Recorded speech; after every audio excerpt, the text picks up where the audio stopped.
எசபேல் ஆள் அனுப்பி இந்த வார்த்தையை எலியாவிடத்திலே சொல்லுகிறான். இப்படி ஆகும், நாளைக்கே நான் உன்னை காலி பண்ணிடுவேன், உன் கழுத்துக்கு மேலே தலை இருக்காது, நீ பாகாலின் தீர்க்கதரிசி செய்தது போல உனக்கும் செய்யப்படும், இல்லைன்னா சபதம் விட்டு தேவர்கள் அதற்கு அதிகமாக, அப்படி அவன் சவால் விடுறான். அப்போ இந்த வார்த்தையை அவன் எலியாவுடைய காதில் வருகிறது. அப்போ இந்த வார்த்தை எலியா மட்டும் கேட்கவில்லை, ஏசபேல் சொன்ன வார்த்தை தேவனும் கேட்டாரு. யாரும் கேட்டா? தேவனும் கேட்டார். இவன் என்ன நினைக்கிறான், அப்படி எலியா என்ன நினைக்கிறாருன்னா, எசபேல் சொல்ற வார்த்தையை நான் மட்டும்தான் என்ன செய்கிறேன், கேட்டேன், எனக்கு மட்டும்தான் சொல்றேன், என்ன கொண்டு போடுவேன் அப்படின்னு. அதனால எலியாவே, எசபேல் உனக்கு எதிராக சொல்லப்பட்ட வார்த்தையை நீ மட்டும் கேட்கவில்லை, நானும் அந்த வார்த்தை என்ன செய்கிறேன், கேட்டு இருக்கிறேன். அதனால ஒரு ரிப்ளை தான் கொடுக்கிறாரு. அவன் நாளைக்கு உன்னை காலி பண்ணுவேன்னு சொல்றா, நான் சொல்றேன் அவளால் உன்னை காலி பண்ண முடியாது, நீ இன்னும் வெகு தூரம் பிரயாணம் பண்ண வேண்டியதா இருக்கிறது. அப்போ நான் முதலாவது சொல்ற வார்த்தை என்னவென்றால், நமக்கு எதிராக பேசப்படுகிற ஒவ்வொரு வார்த்தைகளையும் நாம் மட்டும் கேட்கவில்லை, அந்த வார்த்தைகளை கர்த்தரும் கேட்கிறாரு. ஆமென். விசுவாசிக்கிறீங்களா?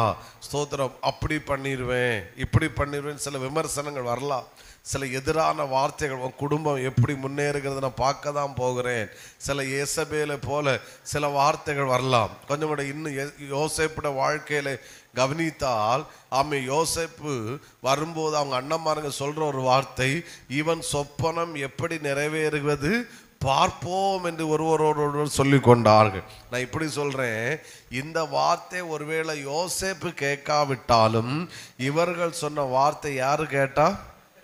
சத்தமா சொல்லுங்க, கர்த்தர் கேட்டாரு. அப்பமே கர்த்தர் தீர்மானம் பண்ணிட்டாரு, இவன் சொப்பனம் நிறைவேறுவதை உங்களால் முடிந்தால் தடுத்து பாருங்கள். ஆமே. எசபேல் சொல்ற நாளைக்கு உன் கழுத்துக்கு மேல தலை இருக்காது, அப்பவுமே ஆண்டவர் பிளான் பண்ணிட்டார், முடிஞ்சா அவன் கழுத்துல நீ கையை வச்சு பாரு. ஆமேன்னு சொல்லுங்க பார்க்கலாம்.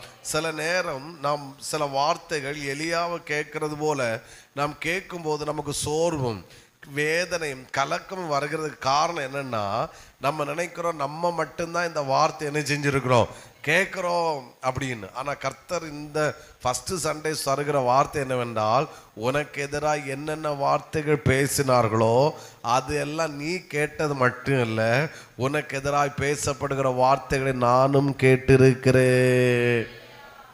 விசுவாசிக்கிறவங்க ஆமேன்னு சொல்லுங்க பார்க்கலாம். கொஞ்சம் கூட இன்னும் டீப்பாக சொல்ல போனால், உங்களுக்கு விரோதமாக பேசப்படுகிற வார்த்தைகள் எல்லாவற்றையும் நீ கேட்கல, ஆனால் உனக்கு விரோதமாக பேசப்படுகிற எல்லாவற்றையும் நான் கேட்குறேன். எல்லாவற்றையும் நீ ஒன்றை கேட்க வச்சேன்னா நீயே சூசைட் பண்ணிடுவா. அதனால் எல்லாவற்றையும் ஒன்று என்ன செய்யலை, கேட்க வைக்க. ஒரு வேடை கேட்க வச்சதுக்கு நீ இப்படி ஆயிட்டா. ஆனால் யோசேப்புக்கு எதிராக பேசப்பட்ட வார்த்தையை அண்ணன்மாருங்க சொன்ன யோசேப்பு கேட்டானான்னு தெரியல, ஆனால் கர்த்தர் கேட்டாரு, ஆனால் கர்த்தர் செயல்பட ஆரம்பித்தாரு. விசுவாசிக்கிறவங்க ஆமேன்னு சொல்லுங்க பார்க்கலாம். அப்போ நம்ம இப்படி சொல்லிட்டாங்க பாஸ்டர், இப்படி சொல்லிட்டாங்க, உங்களுக்கு விரோதமாக இப்படி பேசுகிறாங்க, எனக்கு இப்படி சொல்லிட்டாங்க, எங்கள் சொந்தக்காரங்களே இப்படி சொல்லிட்டான், என் புருஷனாரே இப்படி சொல்லிட்டான், என் மனைவியே இப்படி சொல்லிட்டான் அப்படின்னு யாராவது இருக்கிறீங்கன்னா, உங்களை அவன் சொல்கிற தட்டி கர்த்தர் சொல்கிறாரு, அந்த வார்த்தை நீ மட்டும் கேட்கல, நான் என்ன செஞ்சிருக்கிறேன் கேட்குறேன். எனக்கு காதில் வந்த பிறகுதான் உனக்கு காதில் என்ன செஞ்சிருக்கிறது, வந்திருக்கிறது. அதனால நீ பயப்பட தேவையே இல்லை. ஆனால் நான் அடுத்த பாயிண்ட்டுக்குள்ளே போகிற முன்னாடி நான் இதில் ஒரு வேர்டு கூட சொல்லிட்டு போயிடுறேன்.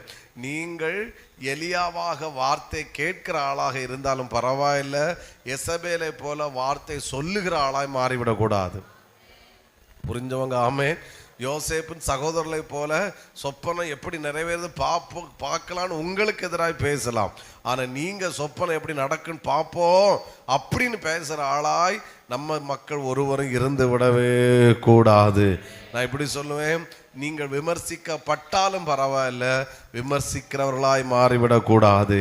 குழியில விழுந்தாலும் பரவாயில்லை, நான் இன்னொருவனை குழியிலே தள்ளிவிடக்கூடாது. ஆமென் சொல்லுங்க பார்க்கலாம். என்ன வார்த்தைகள் உங்களுக்கு எதிராக பேசப்படுகிறதோ, உங்களுக்கு மறைவாய் பேசப்படுகிறதோ, இல்லைன்னா உங்க காது கேட்க பேசப்படுகிறதோ, இல்லைன்னா இன்னொரு மூலமாக இவங்க சொன்னாங்கன்னு இந்த வார்த்தை உங்களுக்கு நேராக வருகிறதோ, இன்றைக்கு கர்த்தர் சொல்லுகிற வார்த்தை, அது நீ மட்டும் கேட்கல, அந்த வார்த்தையை நானும் கேட்கிறேன். அது உன் காதுல மட்டும் விழல, அது என் காதுல விழுந்திருக்கிறது. நான் அதற்கு பதில் செய்யத்தான் செய்வேன்.